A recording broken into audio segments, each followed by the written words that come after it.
Everyone, कैसे हैं आप। आई होप आप सब अच्छे होंगे, स्वस्थ होंगे, मस्त होंगे और मेरा वीडियो देख रहे होंगे। तो फ्रेंड्स, जैसे कि आप लोगों को पता है, जीजी का ब्लॉग आया था और आंटी जी का भी उसमें बहुत सारा रोल था फ्रेंड्स, क्योंकि अभी बहुत सारी चीज़ें जो है ना यहाँ पे क्लियर होने वाली हैं। आप लोगों से हम बात करेंगे जीजी के ब्लॉग की। तो यहाँ पर ये मास्टरमाइंड लड़की इतनी शातिर निकली कि इसको पता था कि हम लोग जो है ना वो दूसरी तरफ जो है अभी बिजी है, इस पर किसी का ध्यान नहीं है। कोई भी रिएक्शन वाले, कोई भी जो सपना के सपोर्टर है, जीजी पर ध्यान किसी का भी नहीं था। तो भाई ये जो शातिर लड़की है, इसने एक प्लान बनाया, एक स्क्रिप्ट बनाई और बुआ जी के हाथों में थमा दी कि लो बुआ जी, भाई अब सॉरी बुआ जी उर्फ मम्मी जी के हाथों में थमा दी अपनी कि लो मम्मी जी, तुम्हें आज ये रोल प्ले करना है और ऐसा है कि अब लोगों ने मुझ पर ध्यान देना बंद कर दिया है, तो आपको ये सारी चीज़ें करनी है। तो यहाँ पे शुरुआत होती है व्लॉग की। तो जीजी कैमरा लेके शुरू हो जाती है कि भाई अब बहुत सारे कमेंट आ रहे थे, डीएम आ रहे थे कि आंटी की तबीयत कैसी है, आंटी की तबीयत कैसी है। तो मैं आज सबको बता दूं कि मम्मी की तबीयत ठीक है, सारी रिपोर्ट्स आ गई हैं और रिपोर्ट आ गई है तो उसमें जो है मम्मी बिल्कुल ठीक है ना। मम्मी को कोई प्रॉब्लम नहीं है, बस थोड़ी सी हड्डी में गैप है, गर्दन की हड्डी में गैप है और मम्मी को सर्वाइकल की थोड़ी सी प्रॉब्लम है। तो यहाँ पर आंटी जी की तरफ ऐसे कैमरा घुमाती है जीजी, तो आंटी जी तुरंत से अपनी दवाइयों का पिटारा लेके बैठी रहती है टेबल पे, जहाँ पे वो हमेशा बैठी रहती है, हिटलर बनी हुई वहाँ पे वो बैठी रहती है। वहाँ पे भाई वो जब भी उनकी तरफ कैमरा जाता है तभी आंटी जी अपनी दवाई टटोलने लग जाती है। स्क्रिप्टेड है गाइस, स्क्रिप्टेड, क्योंकि ये स्क्रिप्ट जो है इन्होंने बनाई है, इन्होंने पूरा प्लान किया हुआ है। तो इनकी वीडियो में हम जहाँ स्क्रिप्टेड जो भी चीज़ें हैं ना, जहाँ पे आप लोग को पता लगे कि हाँ कहाँ पे इन्होंने, आप इनको पकड़ सकते हैं कि यहाँ पे ये स्क्रिप्टेड है, वहाँ मैं आपको बिल्कुल पॉइंट टू पॉइंट बताऊंगी। यहाँ पे जब भी जीजी अपनी तरफ कैमरा करती है तो आंटी जी शांत बैठ जाती है, लेकिन जब भी कैमरा आंटी जी की तरफ जाता है तो आंटी जी दवाइयाँ हाथ पे रखने लग जाती है। लेकिन हाथ पे दवाइयाँ रखने का और मुँह तक जाने का ना 2-4 मिनट का टाइम नहीं होता आंटी जी, वो तो तुरंत मुँह के अंदर चली जाती है दवाइयाँ। लेकिन आंटी जी यहाँ पे पूरा भाई फोकस ना कैमरे में अपनी गाइजों के लिए ना वो दवाई खा के दिखाएंगी कि हाँ आंटी जी सच में मेडिसिन लेती है, सिंपैथी कार्ड कैसे मिलेगा वरना। तो यहाँ पे आंटी जी भाई अपना जब जीजी उनकी तरफ घुमाती है तो आंटी जी कहती है गाइज मैं बिल्कुल ठीक हूँ, गाइज मेरे को कुछ नहीं हुआ है, गाइज बस मेरे को ना बीपी है, ना शुगर है, ना कुछ है। तो आंटी जी ये जो इतना ड्रामा किया जाता है कि मैं बीमार हूँ, मम्मी बीमार है, मम्मी की तबीयत ठीक नहीं रहती, मम्मी ये करती है, मम्मी को वहाँ ग्वालियर ले जा रहे, मम्मी को वहाँ ले जा रहे चेकअप के लिए, आए दिन आपके चेकअप होते रहते हैं। तो आंटी जी जब आप स्वस्थ हैं, मस्त हैं, तो फिर काहे का चेकअप भाई, क्यों ग्वालियर जाना, क्यों इधर उधर जाना जब आपको कोई प्रॉब्लम ही नहीं है।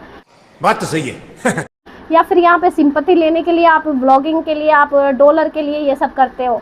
तो फ्रेंड्स कोई भी यकीन मत कीजिएगा कि आंटी जी की तबीयत ख़राब है, क्योंकि ये बिल्कुल फिट फॉर है। ना इनका बीपी डाउन होता है, ना इनको कोलेस्ट्रॉल की प्रॉब्लम है, ना इनको शुगर की प्रॉब्लम है, बिल्कुल फिट फॉर है। और यहाँ पे आंटी जी फिर बोलने लगती हैं, जीजी शुरू कर देती है अपना मास्टर प्लान। जीजी कहती है कि अरे मम्मी ना टेंशन ज़्यादा लेती है, मम्मी टेंशन लेती है तो मम्मी को सर्वाइकल हो गया है टेंशन लेने की वजह से।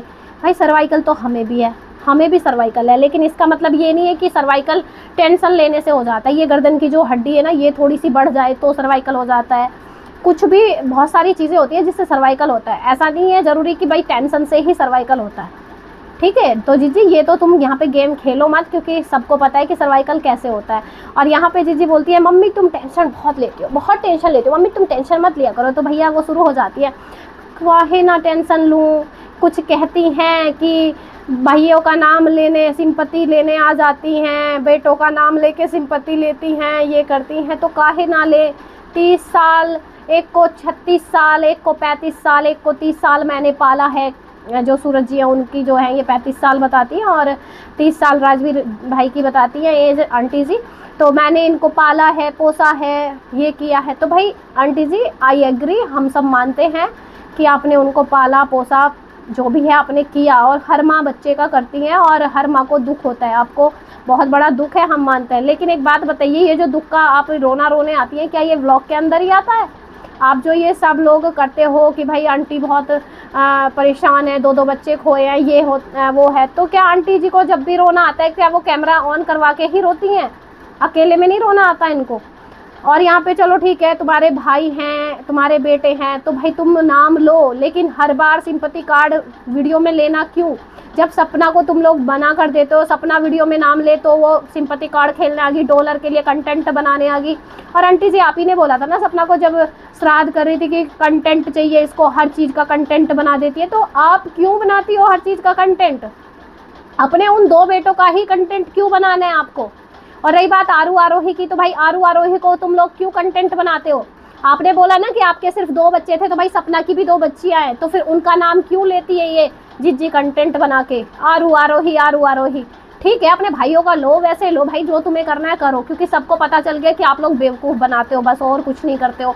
फिर यहाँ पे ये बोलती है सपना को कि भाई पहले तो ये रिएक्शन वालों को टारगेट करती है। और आंटी जी हम तो आपसे एक बात कहेंगे, अब तो कोई रिएक्शन वाला भी आप पे फोकस नहीं कर रहा है ना जिज्जी पे फोकस कर रहा है, ना पूरी वालों पे, किसी पे भी कोई रिएक्शन वाले के पास इतना टाइम ही नहीं है। उस टोपली के पीछे हाथ धो के ऐसे पड़े हुए हैं, उस टोपली का ऐसा बैंड बजाया हुआ है सबने कि भाई उसको छठे का दूध याद दिला रखा है। आपको तो कोई कुछ कह ही नहीं रहा था, आपसे तो कोई ना सवाल जवाब कर रहा था, ना कोई कुछ बोल रहा था, लेकिन आप यहाँ पे बहती गंगा में हाथ धोने चली आई। व्यूज का कमी पड़ गया था ना, डॉलर का कमी हो गया था, तो इसलिए भाई सोचा, जिज्जी को घबराहट हो गई, यार मैं कैसे पीछे रह जाऊँ इस कंट्रोवर्सी में, मेरे को भी छलांग लगानी है, मेरे को भी बहती गंगा में हाथ धोना है। तो जिज्जी ने सोचा भाई सब लोग व्यूज बटोर रहे हैं, सपना के व्यूज आ रहे हैं, सबके व्यूज आ रहे हैं, लेकिन मेरे व्यूज नहीं आ रहे, मैं भी चल बहती गंगा में हाथ धो ही लेती हूँ। तो यहाँ पे भाई हर बार की तरह इन्होंने वही अपना पासा फेंका, फिर से आंटी जी को लेके आ गई। फिर से आंटी जी यहाँ पे बोलती हैं कि विला का पैसा चला गया है। तो आंटी जी किसने पूछा आपसे विला का पैसा चला गया नहीं चला गया? जिक्र विला का किसने किया? कोई भी रिएक्शन वाले ने जिक्र नहीं किया। तो आपने ये जो है ना छोटी सी बात की भाई बोलती हैं सिंपैथी लेने की, तो भाई हम सालों से बोलते आए हैं कि सिंपैथी लेते हो तुम लोग, तो ये तो कोई इतना बड़ा टॉपिक नहीं था जिसपे आपने सपना को आके ट्रोल कर दिया। सपना ने आपको कुछ नहीं बोला, उसके सपोर्टर ने आपको कुछ नहीं बोला, किसी ने कुछ बोला ही नहीं था, फिर आप बिना वजह क्यों कंट्रोवर्सी में आके कूद पड़े? वैसे आपको कुछ करना नहीं है, आपको कंट्रोवर्सी नहीं चाहिए, आप बहुत सीधी हो। फिर यहाँ पे आंटी जी बोलती हैं कि हमने विला का पैसा दे दिया, अब हम पे काऊ का पैसा ना है, और जिसका जो था हमने दे दिया, अब चाहे कोई अपने भाई को बुलेट दिलाए, चाहे कोई अपनी माँ को घर बना के दे। तो आंटी जी आपको किस चीज़ की जलन है ये बताओ? आप भी तो अपने घर वालों का कर रहे हो ना, आप भी तो अपने पीहर वालों का भरना भर रही हो ना। सही पकड़े हैं आप बताओ, आपको अपने घर से इतना लालच है कि आपने अपनी बहू को, अपनी पोतियों को घर से निकाल दिया। आप डायरेक्ट भाई ये सारी चीज़ें कर रही हो, फिर अगर सपना वही चीज़ें कर रही है तो भाई गाइज इन लोगों को क्या प्रॉब्लम है? मेरे को समझ में नहीं आया इन लोगों को किस चीज़ की प्रॉब्लम है कि भाई अगर सपना ये सारी चीज़ें कर रही है अपनी फैमिली वालों के लिए, अगर उसका भाई बुलेट मांग रहे तो आंटी जी को किस बात की मिर्ची लगी कि बुलेट दिलाए, माँ को घर बनाए, या फिर ये तो बोला। लेकिन एक बात बताओ, फिर यहाँ पे इस जिज्जी ने कट लगवाया भाई, यहाँ पे फिर एक कट लगता है कि तुम्हें ये भी बोलना है मम्मी जी, ये तो रह ही गया, आपको तो ये भी बोलना था यहाँ पे। फिर उन्होंने लास्ट में बोला कि नहीं तो ऑडियंस भाई बोलती कि तुम्हें सपना से क्या प्रॉब्लम है, सपना के भाई से क्या प्रॉब्लम है, वो अपनी भाई का पूरा घर लुटा दे, अपना पूरा यूट्यूब की पेमेंट लुटा दे, उसको गाड़ी दिलाए, बुलेट दिलाए, कुछ भी दिलाए, अपनी मेहनत का दिला रही है ना, आपका तो कुछ नहीं दिला रही ना वो। और रही बात विला के पैसे की, भाई विला का पैसा भी उसका खुद का है, उसकी खुद की कमाई का है, आपने कोई अपनी तरफ से तो उसको कोई खैरात दे नहीं दिया है। तो फिर गाइज इन्होंने यहाँ पे भाई उसको बोला कि या फिर हमने जो दिया है हमारे पास अब कुछ नहीं है, अपनी बच्चियों को फ्यूचर बनाए, अपनी बच्चियों का करे या फिर अपने घर वालों का करे, हम पे अब कुछ ना है, हम पे जो था हमने इसको दे दिया। तो आंटी जी ये तो बात आपकी सरासर गलत है, ठीक है, क्योंकि बच्चों का हक अभी भी है, बच्चों के पिता का हक है ना, तो वो बच्चों को मिलेगा, ऐसे नहीं वैसे, जैसे भी मिलेगा वो बच्चों को मिलेगा ही, चाहे आप कितना भी हाथ पैर जोड़ लो, कितना भी हाथ पैर फेंक लो, वो बच्चों का हक मिल के ही रहेगा। वो और बात है कि भाई आपने आज तक सपना के लिए कुछ किया नहीं है, उसकी बच्चों के लिए कुछ सोचा नहीं है, लेकिन उनके टाइम पे ना उनको हक उनका मिल जाएगा। और यहाँ पे आंटी जी आप जो एक बात बोलती हैं कि भाई जिनका बेटे जाते हैं उनको पता रहता है, जिस माँ को दुख होता है, मुझे हमारे 2 जवान बेटे चले गए, हमें पता है हम कैसे रहते हैं, हम तो दिन भर याद करेंगे।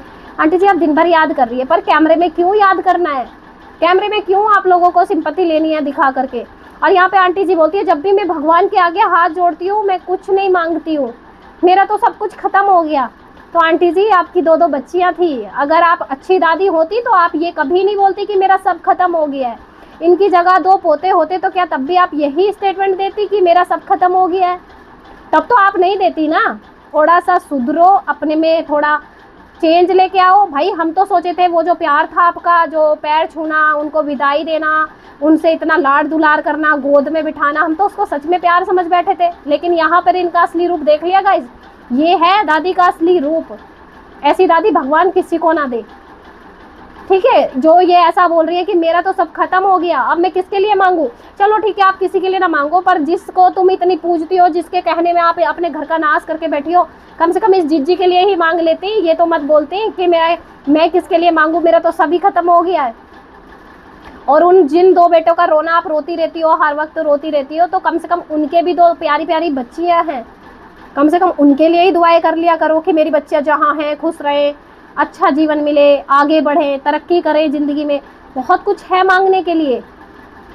मतलब आपको स्क्रिप्ट ये पकड़ाती है और आप वही डिट्टो बोल देती हैं, सोचती नहीं है अपने दिमाग से। इतनी उम्र आ गई है आपकी कि भाई मैं सोच लूँ कि मुझे क्या करना है, क्या नहीं करना है, कैसे बोलना है, कैसे नहीं बोलना है। वैसे आपके गाइस आपकी बड़ी तारीफ़ करते हैं और बोलते हैं भाई कौन सा जहर उगल दिया, मेरे पास कमेंट आ रहा है कौन सा जहर उगल दिया, ये कर दिया। तो गाइस जहर ही उगलना बोलते हैं इसको, कि उसकी तबीयत इतनी ख़राब है, वो इतनी बुरी कंडीशन में है, लेकिन इनको ये वीडियो छापना ज़रूरी था। और चलो वीडियो ही छापना था तो भाई आप उसके हेटर्स को, जिज्जी के हेटर्स को ट्रोल कर रहे थे ना, फिर इसमें सपना बीच में कहाँ से आ गई, उसका भाई कहाँ से बीच में आ गया, बुलेट कहाँ से बीच में आ गई। बताइए आंटी जी, इतनी मिर्ची किस चीज़ की लग गई आपको। गाइस पूरे व्लॉग में ना सिर्फ यही चीज़ें की गई हैं इनकी, सिर्फ इन्होंने वही चीज़ें की है, अपना जो अंदर की भड़ास थी वो निकालने ही आई थी, और वो भी सिर्फ व्यूज़ के लिए गाइस, व्यूज़ के लिए। बाकी कोई प्रॉब्लम नहीं थी इनको। जब ये ऐसे ऐसे टाइम पे जवाब देने नहीं आए थे ये दोनों, जिज्जी और बुआ जी, तो भाई अब इनका आने की क्या ज़रूरत थी। अब तो ऐसा कोई कुछ बोल ही नहीं रहा था, सबने इनकी तरफ से ध्यान हटा दिया था। तो गाइस ये जो ध्यान हटाया था ना, इसी का ही वजह से ये लोग ये सब चीज़ें करने आए हैं। और सब लोग बोलते हैं, यार मेरे को एक चीज़ समझ में नहीं आती, सब लोग बोलते हैं इन पे ध्यान मत दो, ये मत करो। ये उतना ही ज़्यादा सपना को गंदा बोलते हैं, जितना हम लोग इनसे ध्यान हटा देते हैं ना, इनके डॉलर व्यूज़ कम हो जाते हैं, उतना ही ये लोग सपना को ट्रोल करते हैं, उतना ही ये सपना को गंदा बोलते हैं, ताकि हम लोगों का अटेंशन पा सकेंगे, हम लोग इन पे बात करें जाके। तो गाइज़ इनको व्यूज़ नहीं देना है, इनको देखना भी नहीं है, और हम लोग एक्सप्लेन करने के लिए हैं यहाँ पर। मैंने जो भी चीज़ें वीडियो में थी मैंने एक एक करके आपको सब बताई है। तो वीडियो अगर आपको अच्छा लगे तो एक लाइक करना, हाइप देना और प्यारा सा कमेंट करना, अपनी राय जरूर से देना। मिलते हैं आपसे नेक्स्ट वीडियो में, तब तक के लिए राधे राधे, जय श्री कृष्णा, जय महाकाल।